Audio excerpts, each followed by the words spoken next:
2024 সালের ছাত্র জনতার গণ অভ্যুত্থানের মুখে ক্ষমতাচ্যুত সাবেক প্রধানমন্ত্রী শেখ হাসিনা দেশ ছাড়ার আগে 3 পৃষ্ঠার একটি সুনির্দিষ্ট পদত্যাগপত্র লিখেছিলেন এবং সেটি তিনি তার ভ্যানিটি ব্যাগে করে সাথে নিয়ে গেছেন বলে দাবি করেছেন দৈনিক মানবজমিনের প্রধান সম্পাদক মতিউর রহমান চৌধুরী। শনিবার দুপুরে সামাজিক যোগাযোগ মাধ্যমে ইউটিউব ভিত্তিক সংবাদ প্ল্যাটফর্ম দি পোস্টে প্রচারিত এক বিশেষ সাক্ষাৎকারে তিনি এই চাঞ্চল্যকর খবরটি সামনে আনেন।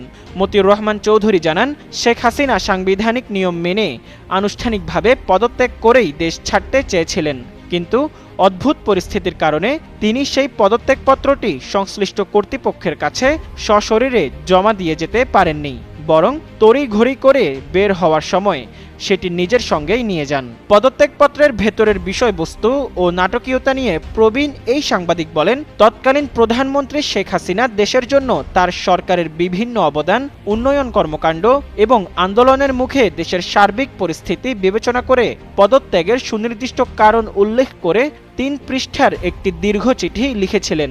বাংলাদেশ টেলিভিশনের একজন স্টাফের সেটি অফিসিয়ালি টাইপ করার কথা ছিল, কিন্তু গণভবনের বাইরে তখন পরিস্থিতি এত দ্রুত বদলে যাচ্ছিল যে সেই চিঠিটি চূড়ান্তভাবে টাইপ করার মতো পর্যাপ্ত সময় ও সুযোগ আর পাওয়া যায়নি। ফলে হস্তলিখিত বা খসড়া সেই ঐতিহাসিক কাগজটি শেখ হাসিনার ব্যক্তিগত ব্যাগে থেকে যায়।